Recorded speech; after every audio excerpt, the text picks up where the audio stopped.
Olá, essa é a Rádio Aurora, um podcast da Sob Influência Edições. Nosso objetivo aqui é atuar pelas brechas, escancarando novos horizontes de ação. E para isso, recebemos pessoas que buscam pensar o mundo de maneira crítica, além de dialogar com editoras parceiras. Se você quiser nos conhecer melhor, acesse o site sobinfluencia.com. Ler e caminhar podem salvar a sua vida ou te levar para a cadeia.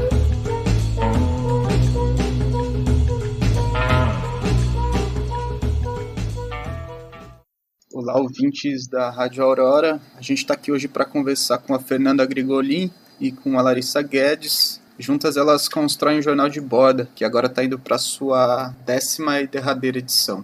A Fernanda também foi idealizadora da Tenda de Livros, um local de interação pública e troca de experiências em torno da leitura. Esse local se estabelecia nas feiras do Parque Independência. Hoje em dia, a Tenda de Livros é também uma editora, que além de lançar o próprio jornal de borda, lançou ainda a linda edição em facsímile da obra da militante anarquista Maria Lacerda de Moura, A Mulher é uma Degenerada, e outros títulos, como a própria produção da Fernanda, Eu Sou Aquela Mulher, do canto esquerdo do quadro. Elas ainda tocam um projeto, de nome Chelas e Lúcias, que busca fazer um importante resgate de mulheres anarquistas, esquecidas pelo fazer histórico-filosófico voltado somente ao conhecimento produzido pelos homens. A gente vai tentar tratar na conversa de questões que envolvam arte, anarcofeminismo, a importância dos periódicos na organização política e na organização afetiva da classe trabalhadora no início do século passado e agora, na atualidade. E vamos também tentar falar um pouco de questões relativas à própria produção material, né, do material impresso, e o intercâmbio desse material entre os operários e operárias do Cone Sul.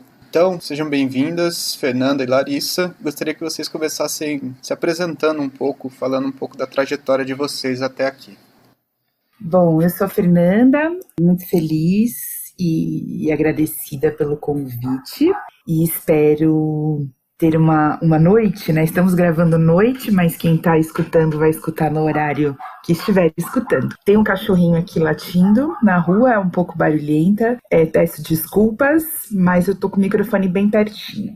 Bom, eu sou a Fernanda, como já fui apresentada pelo Alex. Eu estou artista, me tornei artista tardiamente, depois dos 27, 28 anos, né? Não tenho uma formação de graduação como artista. A minha vinculação com as artes, ela se deu por um outro viés também, tem uma questão de classe aí envolvida, né? Porque muitas vezes a gente que não vem de uma classe média ou de um lugar onde a família tem a arte como uma possibilidade, a gente nunca enxerga isso como uma coisa primeira, porque a gente também tem a sobrevivência vem em primeiro lugar e muitas vezes sobreviver de arte não é tão simples.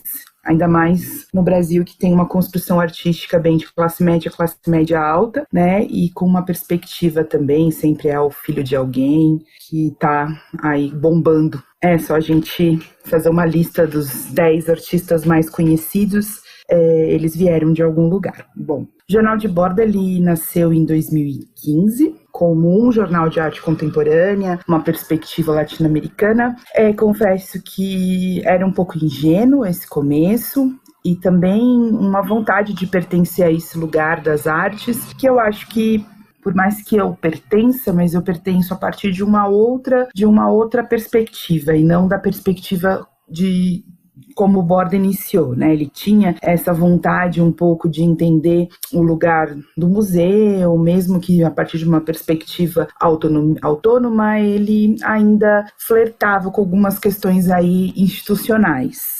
Um pouco contraditório, e isso se resolveu na edição de número 4, e aí teve uma implosão na edição de número 5, e a partir da edição de número 5, o Jornal de Borda se assume como um jornal anarquista. E por essa questão, houve um afastamento de pessoas que já faziam parte do periódico antes, acharam que não fazia mais sentido estar, e aí a partir da edição 6, 7 e 8, né, ele sim se assume como um jornal de cultura visual e não mais de arte contemporânea, sob uma perspectiva anarcofeminista, porque eu acho bem interessante a junção entre o anarquismo e o feminismo. Eu acho que são dois locais dois locais bons para pensar, e existe uma forma de pensar, de pensamento conjunto, né, diante de uma prática de diversas mulheres cis e trans, a partir da perspectiva anarcofeminista. Então, agora a gente está indo para as duas últimas edições, a edição 9 e 10. A edição número 9 vai discutir corpo gordo,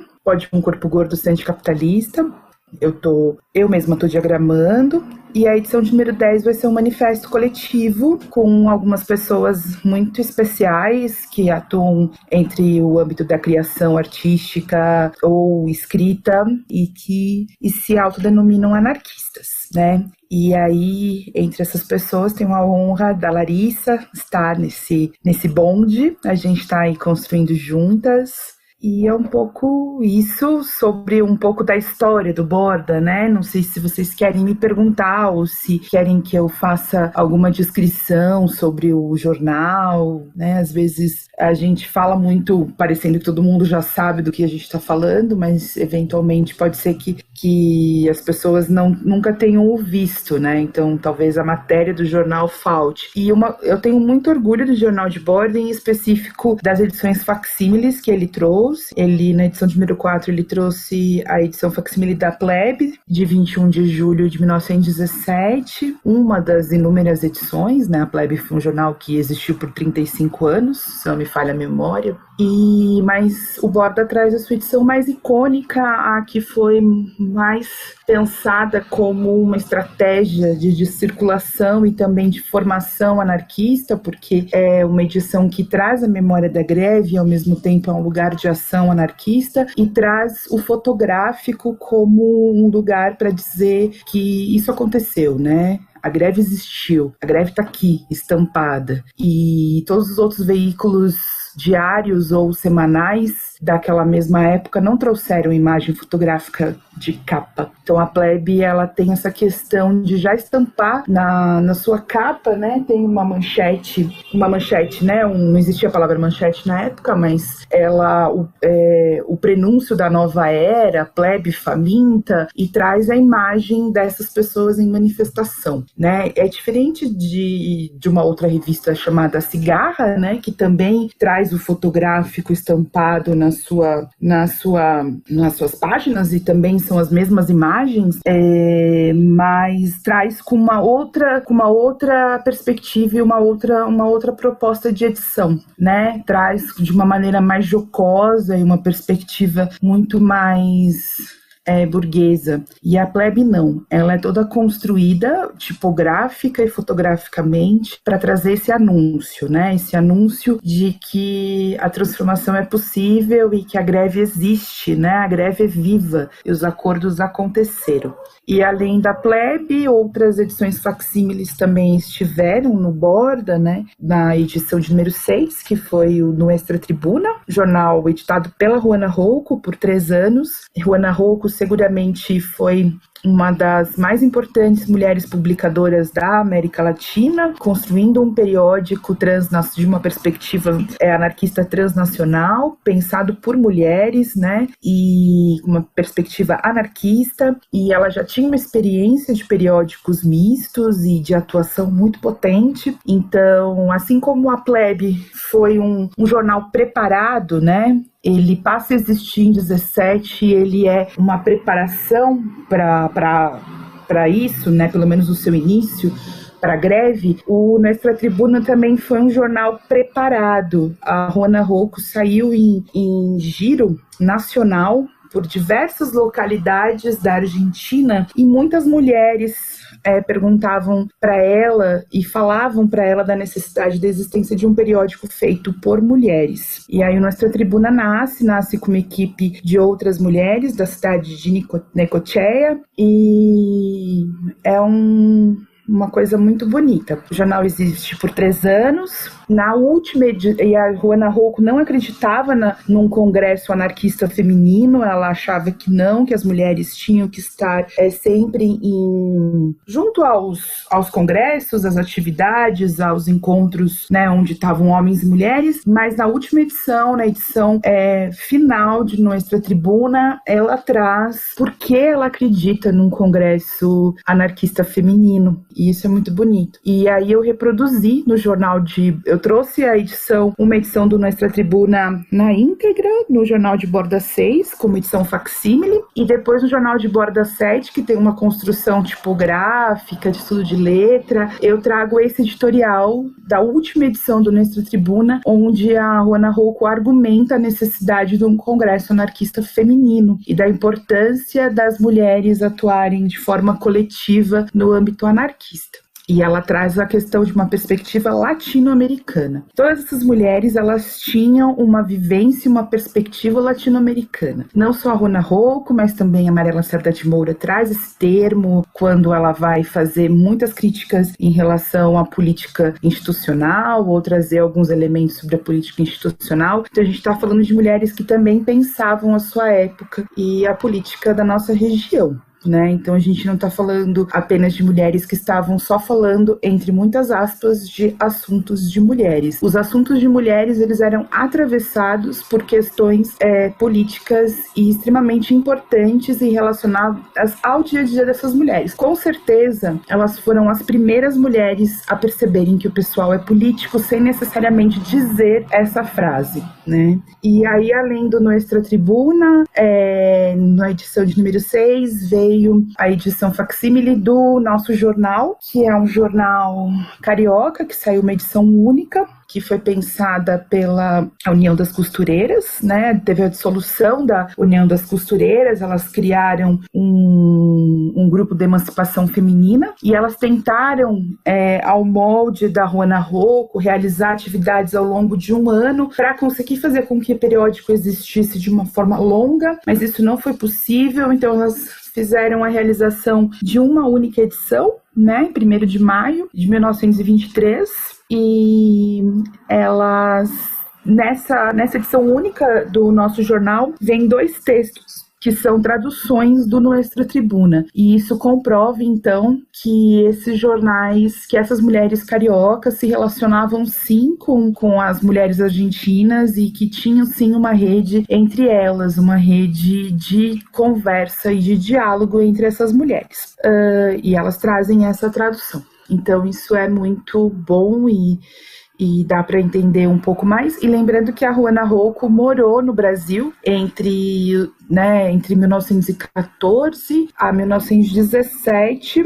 Então, ela, por exemplo, teve conhecimento da greve geral de 1917, por isso ela fez uma fala em apoio à greve de 1917 no próprio Rio de Janeiro. Depois ela retorna para o Rio, mas ela não participa da greve em si, mas ela faz uma fala de apoio à greve. E acho que com certeza ela manteve contato com essas mulheres, enviando materiais, porque no nosso jornal tem 2 textos traduzidos, e tem um texto traduzido e 2 textos assinados por mulheres com nomes muito próximos à equipe editorial do Nuestra Tribuna. Eu ainda não vi muita gente trabalhando com essas relações, né? Acho que ainda tem uma certa dificuldade da historiografia, não sei, ou talvez de olhar para o periódico e compreender sua estrutura organizacional e não só como um documento, né? O periódico, ele é um organizador social, ele traz uma fagulha daquele momento, mas gostaria de ver alguma historiadora da história social fazendo uma análise comparativa entre essa relação transnacional. A Laura Fernandes Cordeiro, que é uma historiadora, uma socióloga argentina, realiza um trabalho essencial e também ela traz uma perspectiva de olhar para os periódicos também como organizadores sociais, mas eu ainda vejo muito pouca pesquisa no Brasil. Eu posso estar enganada, talvez as pesquisas que eu tive conhecimento não realizam, então talvez se alguém que estiver por aí quiser me mandar, adoraria. Não sei se eu me alonguei, se eu falei... Eu fui falando, gente, foi mal. Aí eu não sei se a Larissa quiser comentar ou alguém. Obrigada. Obrigado, Fernanda, pela bela introdução. E eu passo a palavra, então, para Larissa.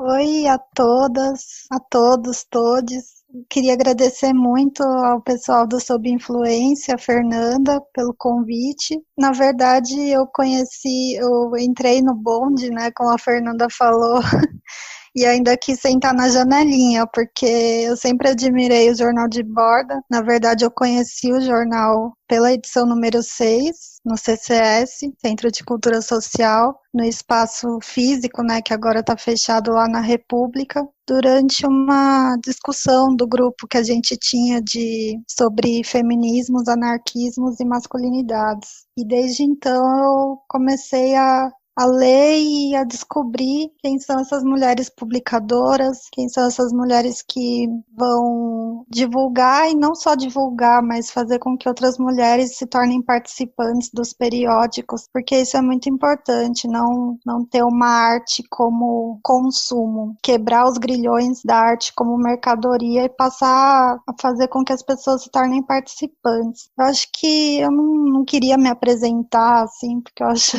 um pouco protocolar, mas eu sou historiadora, eu sou pesquisadora do Diversitas, que é um programa de pós-graduação da USP que fala sobre questões indígenas, questões das tidas minorias, mas também esse termo não é um termo muito que eu ache que represente, sabe? Mas tem temas que são considerados marginais, como também religiões afro-brasileiras, como também movimentos contraculturais, enfim.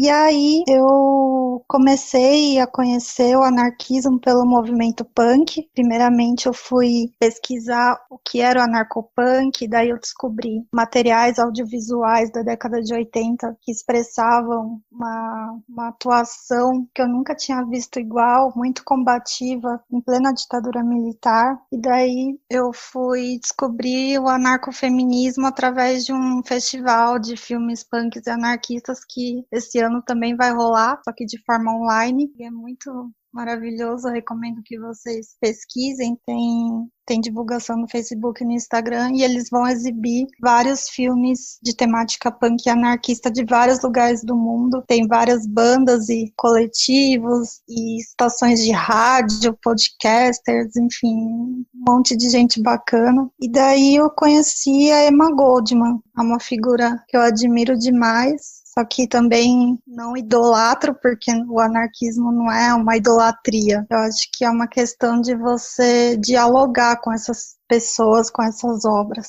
E acho que ela foi uma figura que hoje a gente leria como interseccional, porque ela discutia várias camadas de opressão. Então ela desmontou totalmente aquela falsa dicotomia público-privado, desmontou a dicotomia natureza-cultura como ninguém, assim. Eu acho que ela já discutia como o poder estava dentro da gente, não era algo externo, somente institucional, né? Estava já no que ela fala que é a alma da mulher e do homem, de todo mundo, na verdade. Daí, eu tive muito prazer de conhecer a Fernanda nos bastidores do Charlas e Luchas, quando ela fez um convite, daí eu fui conhecer um pouco mais desse programa que é muito legal, que eu acho que falta, né? Faltam espaços como esses, porque, na verdade, como eu sou acadêmica, eu nunca nem tinha ouvido falar de anarquismo na graduação, nem na pós, e eu nunca tinha ouvido falar de mulheres anarquistas latino-americanas, por incrível que pareça. E aí ela deu voz a tantas mulheres nesse programa que eu nunca tinha nem ouvido falar. Juana Rocco, Petronila Infantes, enfim. Lucia Sornil eu tinha ouvido falar no CCS, já discuti um texto dela com o pessoal, mas enfim. Outras mulheres incríveis que eu nunca tinha ouvido falar. Nesses bastidores, eu acho que eu descobri um pouco como a circulação de ideias é importante, como estética e ética estão articuladas. Não tem como você pensar numa ética anarquista sem pensar também na linguagem. Então, a Fernanda me mostrou isso de um jeito que é muito encantador, assim. Eu gostei muito desse encontro. E aí a gente foi conversando. Ela me fez o convite para participar do Borda 10 junto com outras pessoas maravilhosas e eu aceitei. Acho que é isso. Legal. Fernanda, Larissa, obrigado pelas apresentações já super ricas para nossa discussão.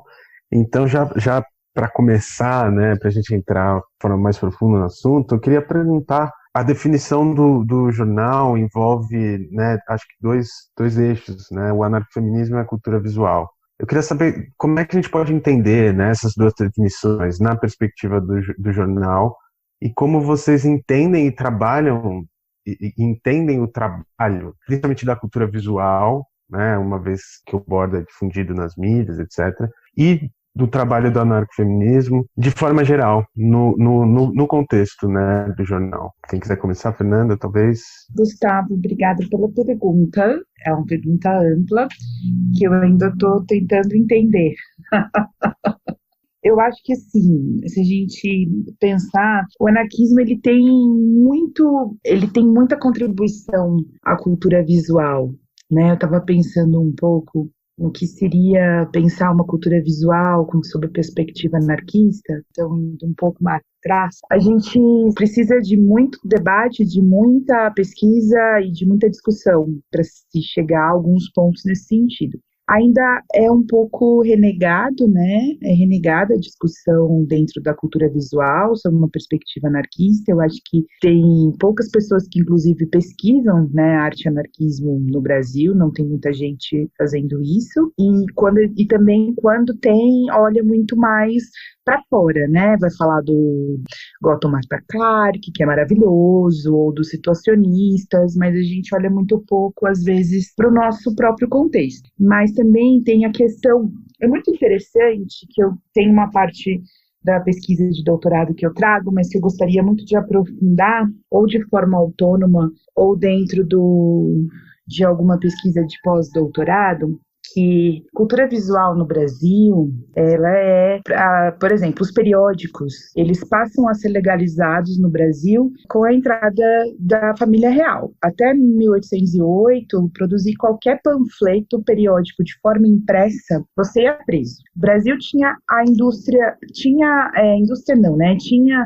o maquinário para pautação e fazer cadernos. Os cadernos, eles passam a existir antes do livro, porque era por questões contábeis, mas a gente não produzia nada impresso, tudo vinha de forma importada. Foi com a chegada da família real, né, traz o primeiro prelo, né, e o primeiro jogo de tipos. E além disso também, além da questão da imprensa, a gente não era permitido o correio, né, tinha um correio real, que eu esqueci o nome dele, mas não tinha o correio interno, se ele acontecia era de outras formas, e também outros tipos de formas de circulação. Então a gente já percebe o quanto o impresso, o imprimível e a impressão, né, é vinculado à questão da circulação. Isso não quer dizer que a gente não tinha protesto no Brasil, isso não quer dizer que a gente não realizava protesto de forma impressa, mas era um protesto manuscrito. Então a cultura do manuscrito, do cartaz, da manualidade e do protesto posto ali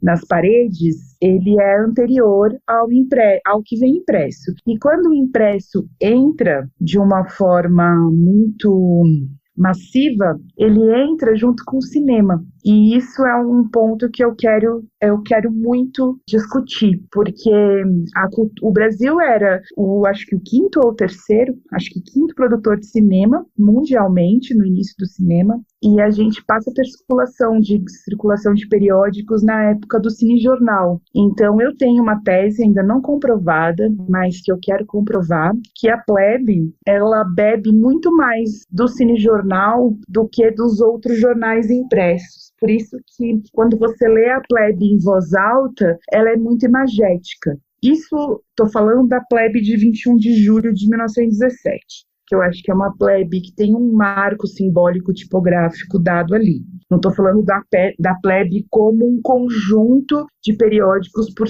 todos os anos de existência. Estou falando de uma edição específica, que foi uma edição preparada e que foi uma edição estudada, que tem toda uma construção de linhas tipográficas e de formação ali editorial, né? Então ali se mostra todas as possibilidades de entendimentos técnicos e tecnológicos para uma ação política posta. E para mim isso mostra muita coisa aí. Então a cultura visual e o anarquismo têm fortes relações, desde essa questão ali da Primeira República ou um pouco anterior a ela, mas ela nunca é a partir de uma cultura visual hegemônica. E hoje em dia eu acho que ela também tem uma relação muito forte com o que a gente convoca como arte urbana, e também nos anos 80 e 90 com a questão questão dos zines. E aí pensar um pouco sobre uma perspectiva anarcofeminista, eu acho que existem fortes relações, que o anarcofeminismo não se desprende do anarquismo,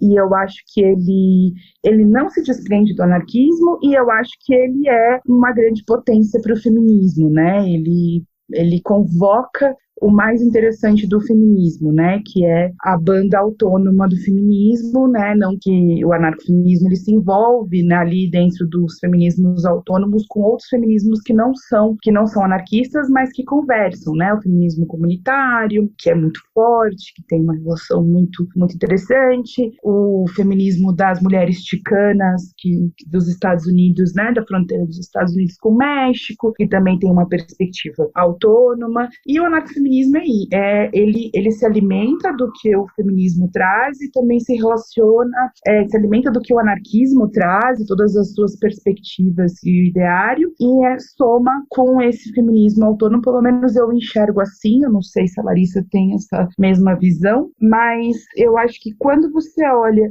uma perspectiva de cultura visual sob esse viés um pouco mais anarcofeminista, ele também traz uma perspectiva de você olhar as publicações, mas eu acho que não só as publicações, acho que também existem outras possibilidades da cultura visual hoje em dia, com a questão das mídias sociais e também com todas as suas problemáticas, né? E acho que quando você olha para a cultura visual sob uma perspectiva anarcofeminista ou alguma relação que isso possa se estabelecer, você percebe as possibilidades também de você olhar a produção, edição e circulação, né, de materiais ou de instrumentos artísticos ou de questões de dispositivos artísticos, sem a necessidade de algo externo que vai te ditar algo, né, e trazendo questões essenciais para as mulheres cis e trans e para a humanidade, né? Porque eu acho que o feminismo não é pensado apenas para as mulheres. Não sei se eu respondi, Gustavo, ou se eu fui viajando aqui.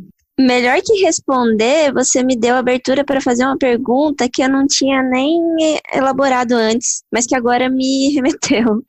Fazer uma pergunta para vocês, meninas, que ela tem várias perguntas dentro. Então, eu escrevi ela aqui no chat, inclusive para ficar mais fácil, porque eu mesma não consegui organizar direito meu pensamento, mas vejam bem. Minha pergunta, na verdade, é para retomar um pouquinho sobre, no começo da sua fala, Fernanda, você estava falando sobre a manifestação, a tradução, né, no caso. E aí eu queria saber sobre essa manifestação da tradução no espaço libertário.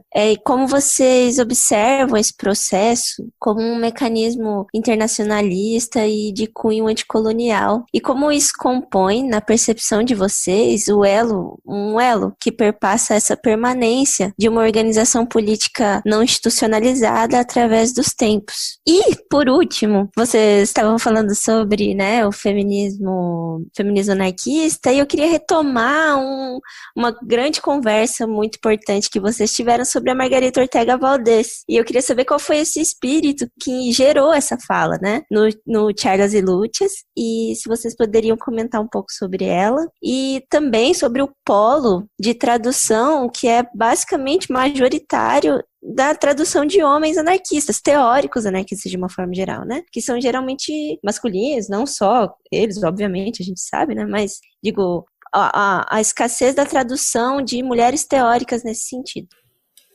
Larissa, você quer ou quer que eu fale? O que você acha?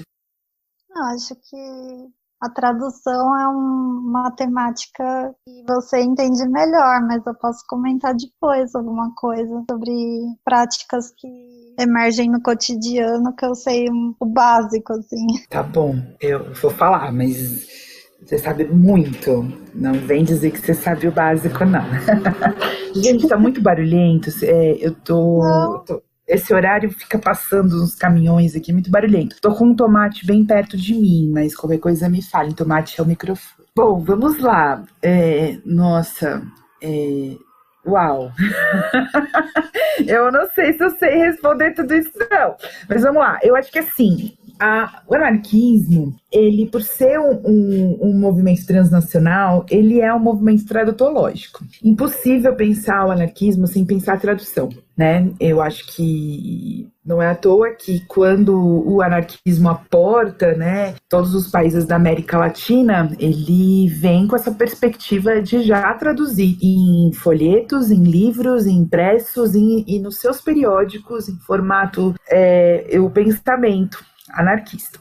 Mas além disso, o anarquismo, além de ter essa questão tradutológica, eu acho que ele tem uma questão de ação, de prática política, né? Então, isso é interessante olhar. Eu acho que, assim, a construção de livros, né, e da tradução desses livros, muitos dos livros, eles nascem, às vezes, como formato de livros, mas muitas vezes eles são um grande compilado de texto, pensado pelo autor ou pelo editor, né? Isso depende muito de como ele se construiu, como ele se deu.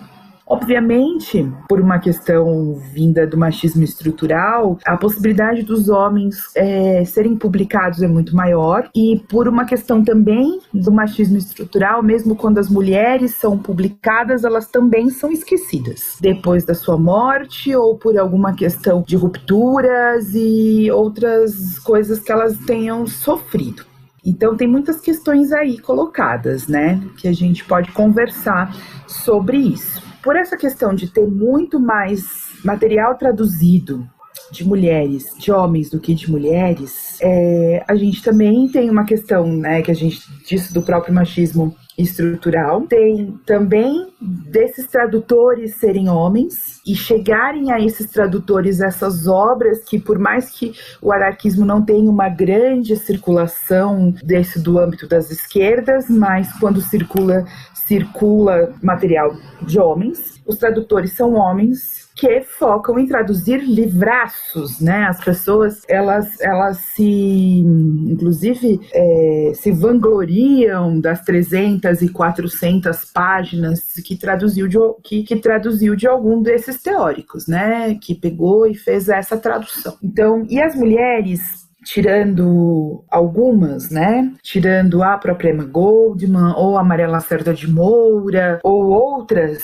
elas nunca pensaram em publicar, elas nunca deixaram livros, né? Tirando a Ruana Rocco, que deixou uma autobiografia, mas todo o processo de publicação, né? A Ruana Rocco, como publicadora, foi dentro de periódicos. E não que os homens não tenham agido da mesma forma, só que os homens foram notados e foram realizados compilações desses textos para esses textos se tornarem livros. E os processos feitos por mulheres sobre as mulheres, né, ainda não existiram. Então, ainda não tem alguém que teve esse ato de compilar tudo que essas mulheres escreveram e fazer isso um livro, né? Tirando o que a Biblioteca Terra Livre fez sobre Isabel Cerruti, ainda, pelo menos no Brasil, isso ainda é inexistente. Tem a republicação de livros da Maria Lacerda de Moura, mas não tem esse ato de compilação, que aí ele envolve não somente o ato de você unir em livro, né, refazer o livro, republicar o livro, e sim compilar e colocar de volta ao mundo num outro formato. Então tem essa ação. E aí, por não ter esse objeto e ter alguns textos espalhados, as mulheres acabam sendo renegadas, porque as pessoas acham que fazer a tradução de uma obra imensa do Bakunin, ou tipo de um textaço dele, é muito mais interessante do que pegar coisas com menor quantidade de página, porque a gente parte do pressuposto que o que vale é um livraço. E isso vale em qualquer pensamento político, né? Não é à toa que é só a gente ver nas lives das vidas o quanto os homens, eles arrotam o conhecimento teórico que eles possuem sobre todos os teóricos, né? E eles desconhecem a história das mulheres anarquistas, mas tudo bem, porque para eles, né? Não pra gente não é tudo bem. Mas porque, né? Eles sabem todos e eles acham e eles se auto-vangloriam. É só a gente ver os comentários nas lives, né? E aí acabam sempre citando os mesmos, que citam os mesmos e que vai indo nessa reação em cadeia. E mesmo quando há uma falam das mulheres, falam das mesmas mulheres, porque ainda esse ato de escavar, de compilar, de procurar é mais árduo, ele é demorado e essas mulheres são desconhecidas, né? A Fabiana falou aqui da Margarita Ortega Valdez. Ela foi uma das mulheres que eu pesquisei no meu doutorado. Eu fiz metade do meu doutorado no México, parte do sanduíche, né? Parte no México, parte na Argentina, porque para construir Sou Aquela Mulher do Canto Esquerdo do quadro, e a Margarita foi uma dessas mulheres. Então eu fui no deserto ao encontro de Margarita. E lá no México eu reencontrei a Nayeli, que era uma pessoa que eu já conhecia, só que a gente se reconheceu e a gente passa a trocar sobre a Margarita. E eu vou ao encontro da Margarita. Margarita foi uma mulher extremamente importante para a Revolução Mexicana, tanto como uma mulher com multitarefas, né? E também pelo legado, só que ela é pouquíssimo citada, né? Os irmãos Flores Magón são muito mais lembrados. A atuação dela e todas as ações que ela realizou são pouco visualizadas. Não é à toa que eu assisti um documentário muito bom, que eu recomendo vivamente, talvez um dos melhores documentários que existam sobre a questão dos anarquistas na fronteira, que chama Anarquistas da Fronteira. Mas o documentarista, ele não fala, nenhum dos entrevistados em nenhum momento é citado o nome da Margarita Ortega Valdez. Ela aparece muito rapidamente numa imagem, numa fotografia. Então, mesmo com toda a sua importância, toda a sua atuação, e a gente sabe de toda a luta que ela realizou, ela ainda tem um lugar subalternizado. E subalternizado porque a gente ainda olha as lutas sob uma perspectiva masculina, onde o importante é o textão, onde o importante ainda é esse legado, né? E ainda muito pouco olhado a atuação das mulheres, né? E aí eu acho que o Charlas e Luchas nasceu como um projeto para se olhar essas mulheres que deixaram seus escritos que não foram publicados no sentido de uma obra extensa. Então, propositalmente, Maria Lacerda de Moura não é uma mulher abordada no Charlas e Luchas, porque a Tenda de Livros já tinha publicado Maria Lacerda de Moura e a gente já fez no começo do ano, na primeira fase, né, um projeto que chamava Leia um Trecho, e a gente fez uma leitura da Maria Lacerda. O Charlas e Luchas nasce para trazer essas mulheres que ainda são desconhecidas, publicaram suas ideias, mas ideias como uma plataforma de ação. Elas agiram no mundo como mulheres operárias, tem uma questão aí de classe, publicavam nos periódicos e, por consequência, eram também mulheres publicadoras. Por isso usar o termo publicadora e não escritora, né? Porque publicar tem uma questão muito forte com a questão de tornar público, de trazer uma outra ação do texto, né? Que também é um texto que propensa ao manifesto, à oratória, à carta, que são gêneros muito usados pelas mulheres e muitas vezes gêneros dados como menores, porque,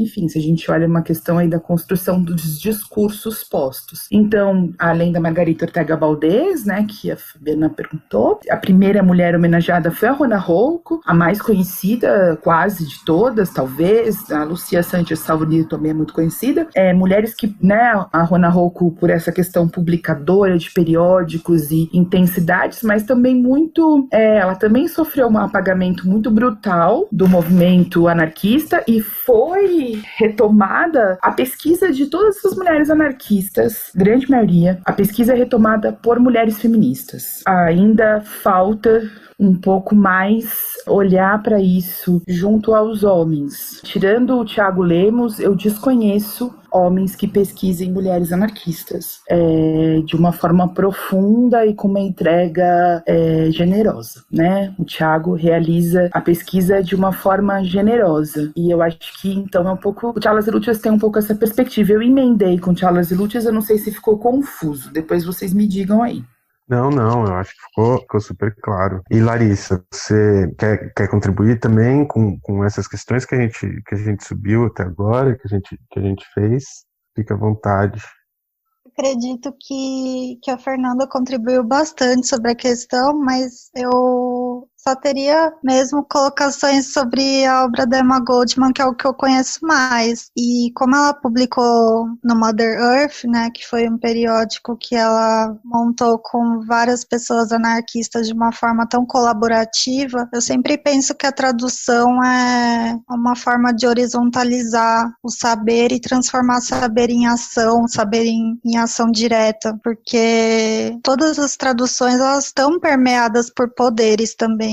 Não dá para isentar uma tradução. E quando você traduz obras de mulheres, você rompe um dos elos que constituem essa cadeia do poder. Porque eu acho que textos da Emma Goldman foram publicados recentemente pela Biblioteca Terra Livre, traduzidos pela Gabriela, mas antes a gente tinha que traduzir de uma forma autônoma e muitas vezes a gente não conhecia o contexto direito da publicação, e isso tornava a voz dessas mulheres anarquistas algo que não fazia jus à intelectualidade delas. Então, várias vezes a gente tem que bater nessa tecla, porque é muito difícil que os homens reconheçam que essas mulheres foram intelectuais. Emma Goldman e todas essas outras. Emma Goldman, por exemplo, ela traduzia muitas peças russas também. Ela não publicou as traduções, mas ela fazia um trabalho de divulgação dos textos dessas peças. Ela fazia análises dessas obras, tanto da Europa inteira quanto da Rússia, numa perspectiva totalmente internacional, uma perspectiva humana mesmo, sem identidade nacional, sem esse patriotismo que é tão pernicioso, né? E ela fazia questão de divulgar, por exemplo, ela apoiava oficinas de teatro que vinham da Rússia e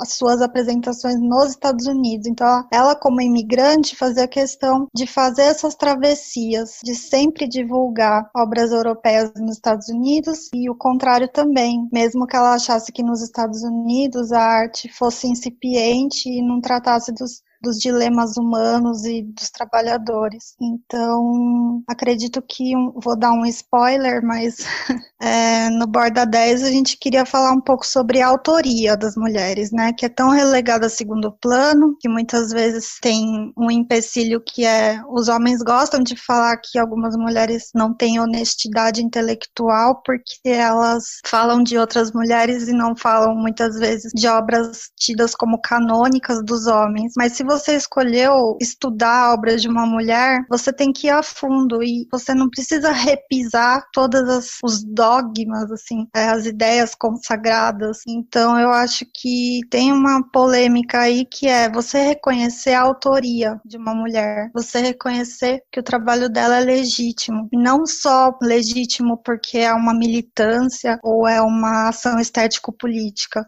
é legítimo por si só. E acho que por si só, ponto.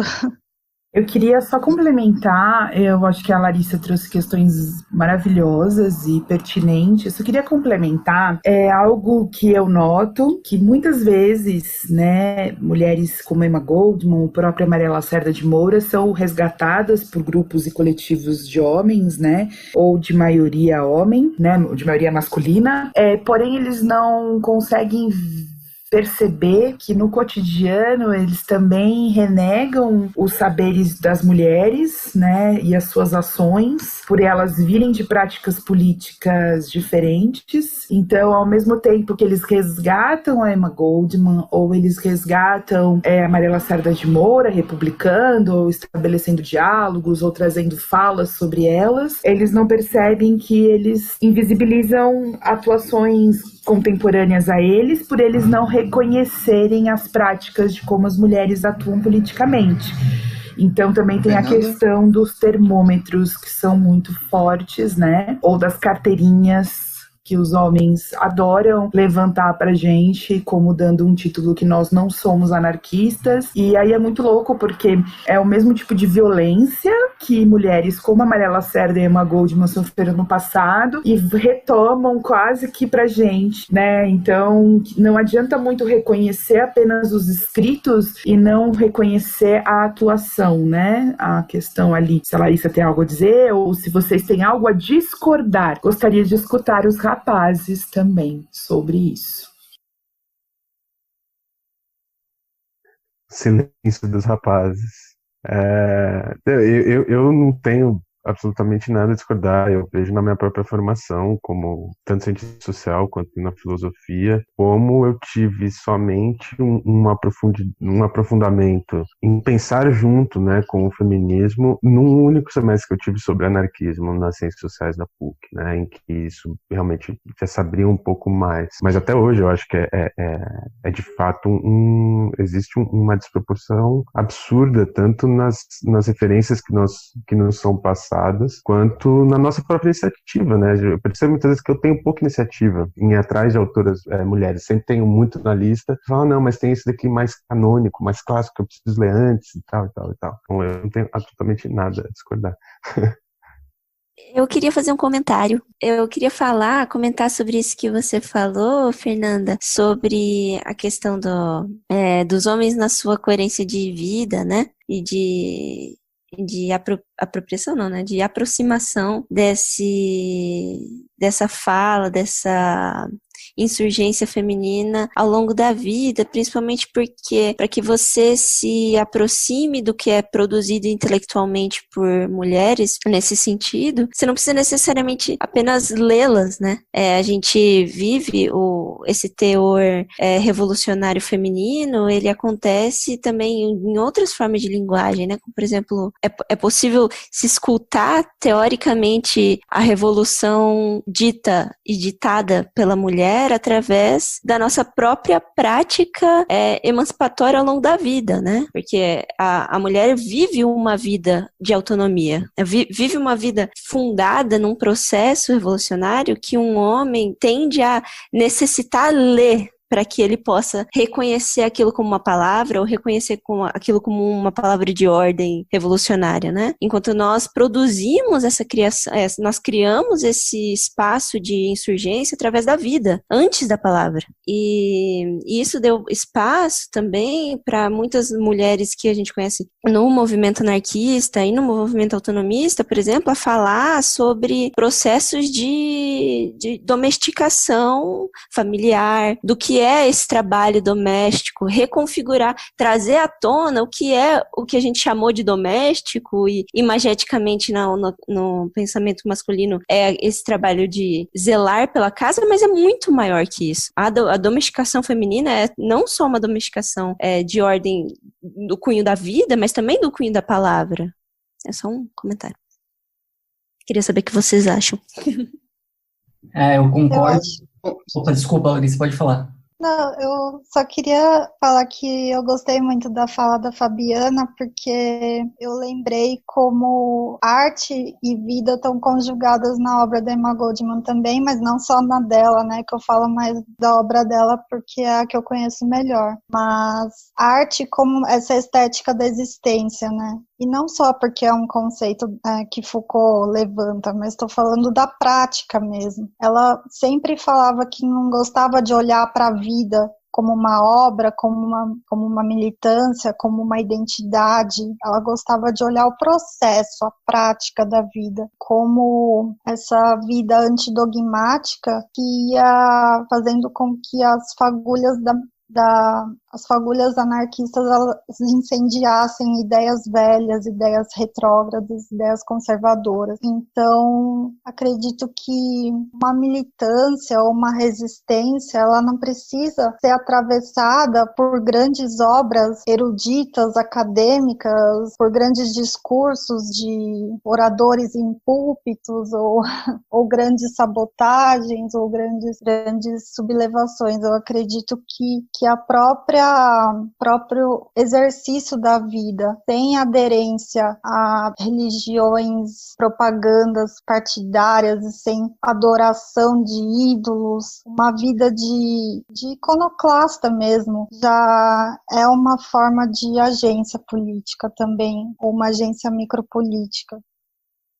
Só para já ir encaminhando, o Rodrigo tem uma questão para fazer, e antes eu queria também colocar uma coisa que fica muito evidente dessa fala de vocês, tanto da Larissa, da Fabiana e da Fernanda, fica evidente inclusive dentro da nossa editora. De março até agora a gente publicou autores homens. todos autores homens, todos europeus. Isso é uma coisa que a gente sempre discute nas nossas reuniões, mas que a gente ainda não conseguiu colocar em prática, por N motivos de organização própria, que na verdade não são desculpas, né? São coisas que são falhas na prática, na praxis. Uma falha entre aquilo que a gente acredita e aquilo que a gente realiza. Queria colocar essa questão também para a gente, enquanto editora. Isso sempre foi um assunto e sempre vai ser um assunto importante. Então, obrigado por terem colocado essa questão no primeiro podcast, né? Que a primeira edição do podcast, então é importante, a gente está falando disso. Eu vou encaminhar para a pergunta do Rodrigo e depois para a gente já ir fazendo as considerações finais, se for possível. Eu não sei com quanto tempo de programa a gente já está, para a gente fechando.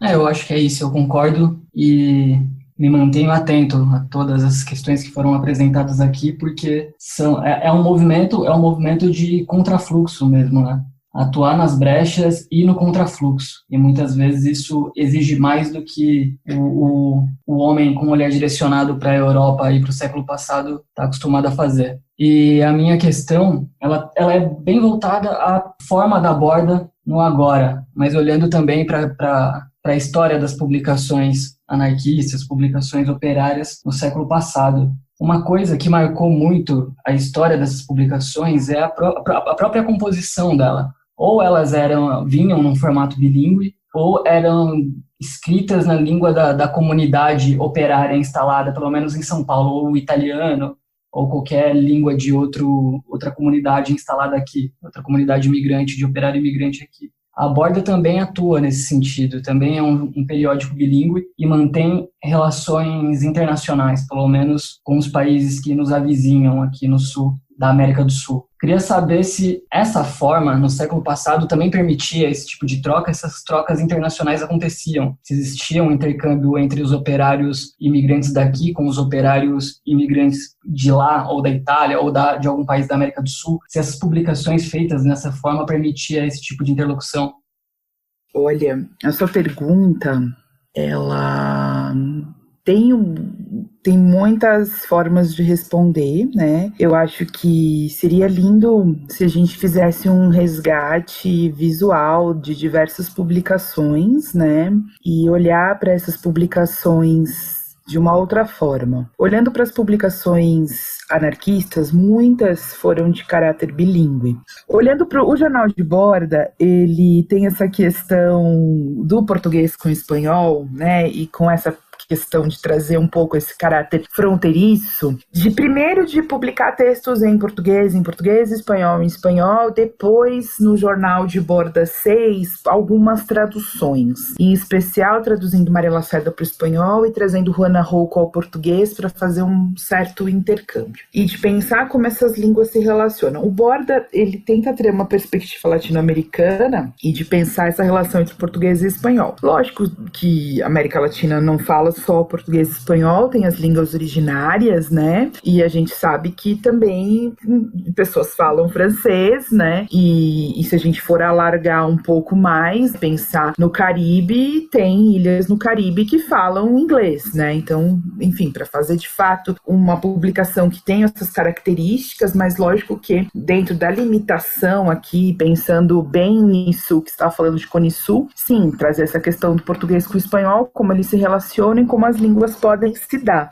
E aí, eu acho que isso não é algo novo, como você mesmo trouxe, outras publicações também trazem essa questão de relação, né? O jornal dos irmãos Flores Magón, Regeneração, tinha uma parte em inglês, diante da perspectiva também da fronteira que eles possuem, que é com os Estados Unidos, e das relações ali do norte mexicano com o sul dos Estados Unidos, que muita parte ali do sul dos Estados Unidos era para o México e toda aquela relação ali linguística. Então, a relação do magonismo é com o inglês, é voltado ao inglês. É só a gente olhar um pouco, fazer uma busca aí nos arquivos, tem muita pouca relação com o Brasil, tem alguma coisa aqui acolá sobre o Brasil, mas a relação é com os Estados Unidos ou de informações vindas de outras partes em espanhol. E a gente sabe que os nossos periódicos também, no início da Primeira República ou no fim, né, do Império, tinha também alguma natureza de trazer características bilíngues, né? Alguns jornais editados às vezes em italiano, depois trazendo alguma coisa em português, mas majoritariamente, pelas pesquisas apontadas e pelos estudos que muita gente debruçou de forma numérica, a maioria dos nossos jornais, dos nossos periódicos na Primeira República eram em português. Só que olhando um pouco nessa questão utópica, né, será que é possível, sim, abordar, trazer num periódico essa relação linguística entre português e espanhol? Será que de fato é compreensível? Todas as vezes que eu fiz lançamentos do Jornal de Borda, tanto no México quanto na Argentina, muitas pessoas se sentiram com vontade de depois aprender português para ler a parte em português. Ou quando se debruçavam, diziam, nossa, até dá para entender, olha, eu vou tentar ler. Mas eu não sei se isso foi algo dado para todas as pessoas que acessaram o Jornal de Bordo, entende? Será que também talvez não seja uma perspectiva um pouco utópica ou ingênua achar que simplesmente pondo em página o português e o espanhol, as pessoas vão acessar isso e uau, entende? Não sei, é a mesma coisa fazer um periódico em inglês e alemão. Não sei, são línguas aparentemente próximas, mas são línguas distintas. Então, não sei, Rodrigo, eu acho que a sua pergunta é um tópico tão interessante para um avanço que a minha resposta fica pobre diante das suas colocações. Eu não sei, eu acho que é algo a se pesquisar, aprofundar, entender as relações. Existem algumas pessoas das letras que dizem que o portunhol é a língua do futuro, pelo menos aqui no nosso Cone Sul, mas eu tenho algumas dúvidas nesse sentido. Não sei se, é o caminho que eu pude dar à sua colocação. Obrigado, Fernanda, pelas considerações e, de fato, falar sobre essas relações no Cone Sul daria um outro podcast. Então já fica o convite para vocês voltarem. Eu vou passar para a Larissa para as considerações finais agora, tudo bem? Larissa? Oi, pessoal. Vai ter um barulho no fundo, mas a noite é complicada mesmo. Desculpa. Enfim, acho que como considerações finais, mas não fechadas, porque não tem como fechar esse tema, que é mesmo o fazer artístico, que é uma experiência sem ponto final, é só reticências mesmo, e vai indo, quando a gente vê, a gente tá totalmente imerso nisso. E eu acho que o processo desse fazer artístico envolve muitos bastidores, muitas questões que antes da circulação são esses pensamentos que emergem coletivamente. E eu adorei muito conhecer a Fernanda, ela virou uma amiga muito querida, e conhecer outras pessoas que também pensam que a imagem não é só coadjuvante, mas também é protagonista, e que a mulher não precisa ser uma mulher com uma imagem cultivada num pedestal, pode ser a mulher comum, que é a mulher humana, que não é,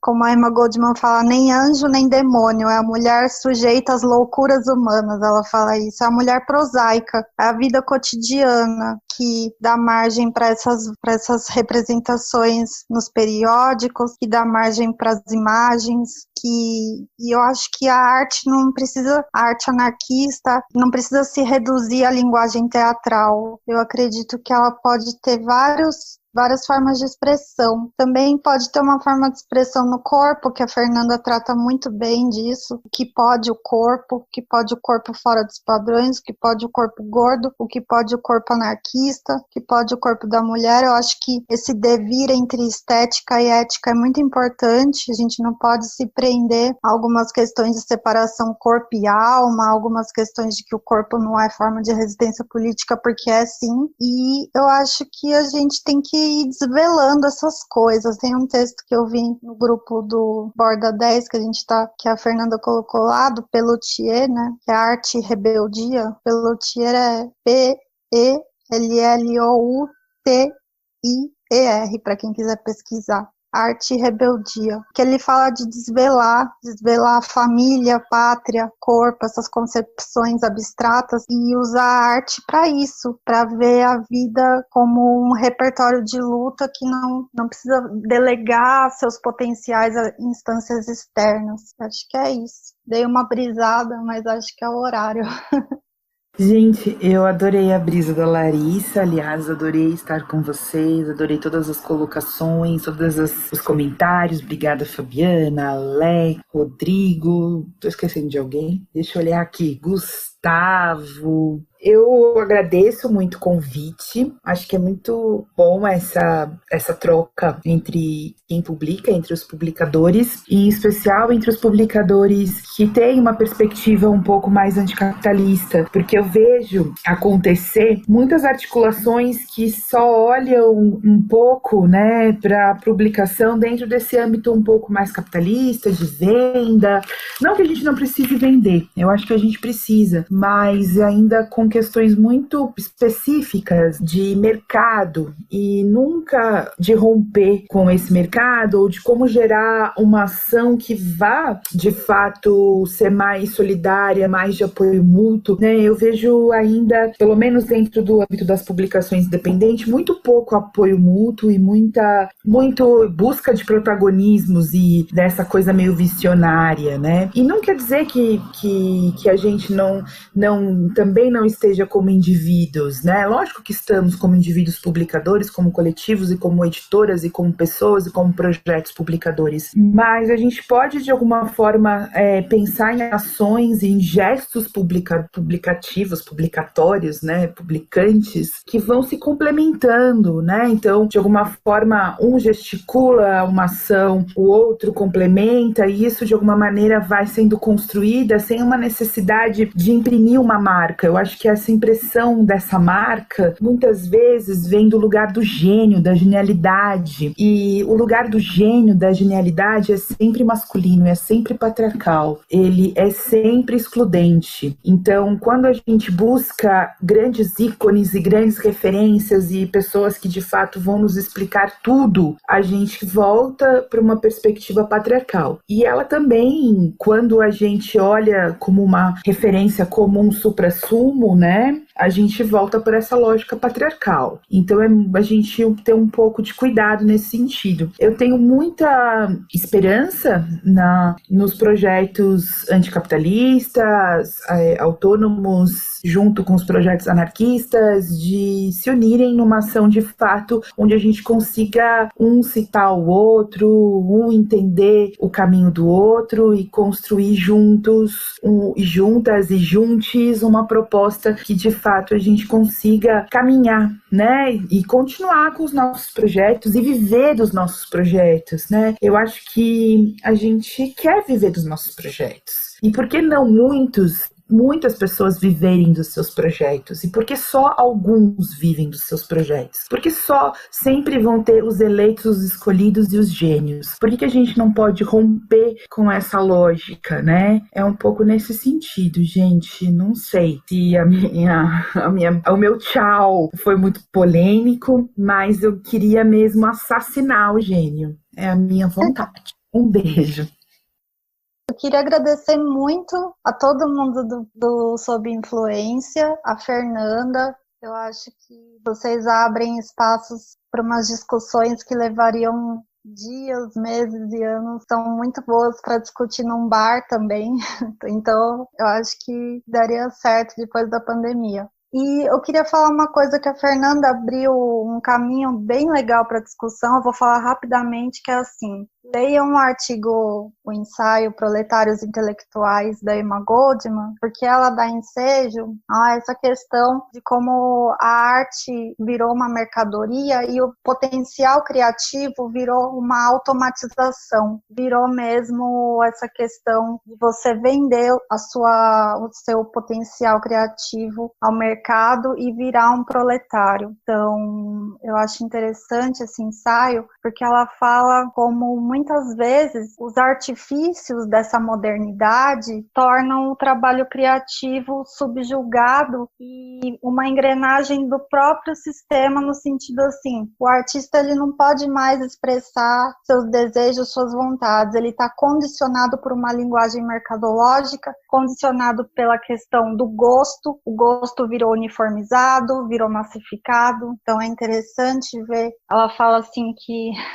Tem uma frase engraçada, que ela tinha uma retórica muito maravilhosa, né? Persuasiva e irônica também. Ela fala que o artista muitas vezes se reveste de uma carapuça como se fosse um burguês, na verdade um socialista milionário que fala de determinismo econômico. Ou seja, ele está naquele meio elitista, separado do povo, mas ele fala em arte de rebeldia. Ou seja, muitas vezes o artista ele está no meio do mercado, ele não consegue se desvincular. E a arte, mesmo que tenha essa intenção de chocar, de desestabilizar os padrões, ela acaba subscrevendo os padrões, porque o artista ele não consegue sobreviver, porque ele não consegue ter dinheiro para dar continuidade ao trabalho dele. Enfim, desculpa, gente, se eu me alonguei. Obrigada. E é isso, Larissa. A intenção é de fato que vocês se alonguem. Vou passar então a palavra pro Gustavo. Obrigado pelas suas considerações. E, antes que eu esqueça, se você, Gustavo, puder falar enquanto organizador, né, dos textos do Walter Benjamin, da nossa próxima publicação, que está em pré-venda, é importante destacar que para as pessoas que já adquiriram na campanha o livro e também, seja o pôster, o cartão, sacola, na campanha de financiamento coletivo, não é necessário comprar novamente, já está garantido, tá? O livro de vocês. Agora, a pré-venda é para aqueles que não conseguiram comprar o livro no momento da campanha de financiamento. O livro está na gráfica. Eu gostaria, então, de passar a palavra para o Gustavo. Pois é, obrigado, Alex. Queria agradecer, né, essa conversa de hoje, agradecer a Fernanda, agradecer a Larissa, e lembrar aos nossos ouvintes que por 2 meses de financiamento coletivo, né, para a publicação do nosso próximo livro. Esse é um esforço que a gente entende que é todo um esforço editorial que a gente entende de fato como coletivo, uma campanha muito bem sucedida. O livro vai ser publicado, está na gráfica, e por isso está lançando a pré-venda, está lançada já a pré-venda do livro Walter Benjamin Está Morto. É um livro que surge, né, na memória dos 80 anos de morte do Walter Benjamin, que se cumpriram esse ano, de 2020, e é um livro que reúne textos inéditos em português, com tradução e organização minha. A gente também conta com uma apresentação escrita pelo professor Stefan Semens, da Universidade Católica de Leuven, na Bélgica, uma transcrição do evento virtual, O Legado Antifascista de Walter Benjamin, feito entre nós e Autonomia Literária, com falas minhas, do professor Michel Levy e da Marcela Campana, e uma carta, a tradução de uma carta da Hannah Arendt para o Gershom Scholem acerca da morte do Benjamin, né? Então, a correspondência entre esses 2 grandes amigos do Walter Benjamin, e são textos inéditos, em tradução inédita, que pretendem adicionar a um cânone já estabelecido dos próprios estudos da obra de Walter Benjamin. Então, a pré-venda está aberta, você pode encontrar no nosso site, sobreinfluência.com, lá no link loja, na loja integrada, e você tem acesso à compra do livro com frete grátis. Rodrigo, Fabiana, querem acrescentar algo? Eu acho que é isso. É sempre assim que o aprendizado se estabelece, a partir de troca e de conversa e dos encontros quando possíveis e da forma que eles são possíveis. E hoje foi um dia de realizar esse aprendizado, essa troca com os companheiros do Jornal de Borda, tenda de livros, a Fernanda e a Larissa, foi incrível. E finalmente a gente pariu a Rádio Aurora. Obrigado a todo mundo que nos acompanhou nesse episódio, que chegou até o fim, que se interessou pelo que foi dito, que isso gere frutos em pesquisas posteriores a partir daqui. É isso que a gente espera. Obrigado. Então, é o nascimento da Rádio Aurora. Eu espero que todo mundo que ouviu até aqui tenha gostado tanto quanto a gente e que isso tenha sido um gole de coragem para todas as meninas e mulheres que ouviram também, tanto quanto foi para mim. Enfim, que ocupemos esse espaço que é infinitamente mais complexo e mais difícil para nós. E muito obrigada a todo mundo que acompanhou. Bem, é isso. Eu também encerro agradecendo muito a Fernanda e a Larissa por disponibilizarem o tempo, terem essa conversa com a gente. Quem quiser ter mais acesso ao trabalho delas, elas estão aí nas redes, né, sociais e pela internet. Conheçam o Jornal de Borda, a Tenda de Livros, aí, que agora é uma editora, e a Charlas e Lúcias, E, por fim, eu gostaria de divulgar o Laboratório de Pesquisa em Arte Revolucionária Independente, que é um grupo de estudos aberto para quem quiser participar, que surgiu a partir de uma provocação nossa, né, da Sob Influência, mas que se organiza de maneira totalmente autônoma e já está no seu 4º encontro, se eu não me engano. Quem quiser participar do grupo é só mandar um e-mail para larilaboratório@gmail.com. Lari Laboratório, que é Laboratório de Pesquisa em Arte Revolucionária Independente. A gente está no Twitter também com o @SEEdições e no Instagram com o @sobinfluência. Nosso e-mail é sobinfluenciaedições@gmail.com e o nosso site sobinfluencia.com. Lá a gente atualiza semanalmente com textos, tem colunas fixas, né? A coluna Último Crime e a coluna Fresta, além de textos que versam sobre arte, cultura, filosofia, anticapitalismo, marxismo, enfim. A nossa loja também pode ser acessada por meio do site sobinfluencia.com. É só clicar em loja para você ter acesso aos outros lançamentos da editora. Por enquanto, a gente tem lá disponível Por uma Arte Revolucionária Independente, um livro escrito pelo Breton e Rivera, né, antes da participação do Trotsky, e também o Proposições Preliminares por uma Revolução Cultural, lançado na França em maio de 68. Além disso, tem a pré-venda do Walter Benjamin, já mencionada pelo Gustavo, que em breve vai estar nas nossas mãos. É isso. Muito obrigado a todo mundo que ficou até aqui e até a próxima transmissão da Rádio Aurora.